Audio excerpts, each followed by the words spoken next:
Assalamualaikum warahmatullahi wabarakatuh. Kami dari kelompok 1 akan menjelaskan tentang materi klasifikasi fungi. Materi pertama akan dijelaskan oleh Ramadhani Hayatul Fikri. Pada materi pertama, saya akan menjelaskan tentang klasifikasi dan ciri-ciri dari jamur Oomycetes. Oomycetes klasifikasi awal menempatkan sebagai jamur telur sebagai kerabat jamur karena penampilannya yang mirip miselia. Namun ada beberapa ciri yang unik yang berbeda dari jamur lainnya. Oomycetes memiliki dinding sel yang tersusun dari selulosa, berbeda dari jamur yang tersusun dari kitin, sehingga ia lebih dekat pada alga dan tumbuhan. Beberapa anggota dari Oomycotina bersifat uniseluler dan tidak memiliki kloroplast. Adapun ciri-ciri dari jamur Oomycetes yaitu miselium, terdiri atas hifa yang tidak bersekat, bercabang-cabang, dan memiliki banyak inti. Selanjutnya, sebagian Oomycetes hidup di air dan di darat. Yang ketiga, tumbuh dalam kondisi kelembapan yang tinggi dan berair. Keempat, dinding selnya terbuat dari selulosa. Yang kelima, hidup sebagai parasit dan saprofit. Yang selanjutnya, perkembangbiakan Oomycetes dengan perkembangbiakan vegetatif bagi yang hidup di air dengan zoospora dan yang hidup di darat dengan sporangium atau conidium. Selanjutnya, perkembangbiakan secara generatif dengan cara oogenida. Baiklah, materi kedua akan dijelaskan oleh Winda Pradila Harahap. Assalamualaikum warahmatullahi wabarakatuh. Saya Winda Pradila Harahap dengan NPM 2001003. Di sini saya akan menjelaskan tentang klasifikasi dan ciri-ciri jamur Zygospora. Sebelumnya kita harus mengetahui apa itu Zygospora. Zygospora merupakan tumbuhan jamur yang mempunyai inti yang bersekatan, tetapi ada juga yang tidak bersekatan. Kenapa jamur ini disebut dengan jamur Zygospora? Karena jamur ini membentuk spora yang mempunyai dinding tebal yang disebut dengan Zygospora. Kemudian ada struktur tubuh dari jamur Zygomycota. Yang pertama ada hifa rhizoid. Jenis hifa ini yang menembus ke dalam substrat seperti akar. Yang kedua, ada hifa stolon, hifa yang menjalar ke dalam permukaan substrat. Yang ketiga, ada sporangiotor. Di mana bentuk hifa ini membentuk tangkai dan di dalamnya terdapat sporangium yang terletak di ujungnya. Yang keempat, ada sporangium. Kotak terdapat spora aseksual yang dimatangkan. Yang kelima ada spora, merupakan spora aseksual dari Zygomycota.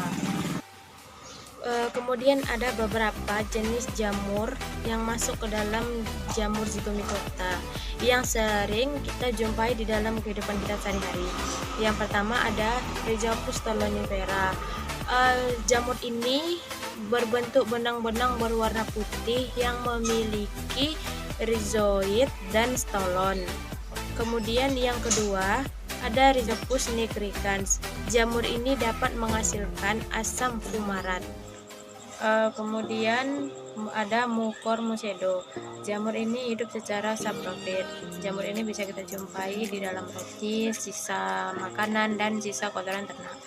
Kemudian yang terakhir ada Phylloblus sp. Jamur ini sering disebut dengan peleparan topi atau cap drawer, dan apabila sporangiumnya telah masak.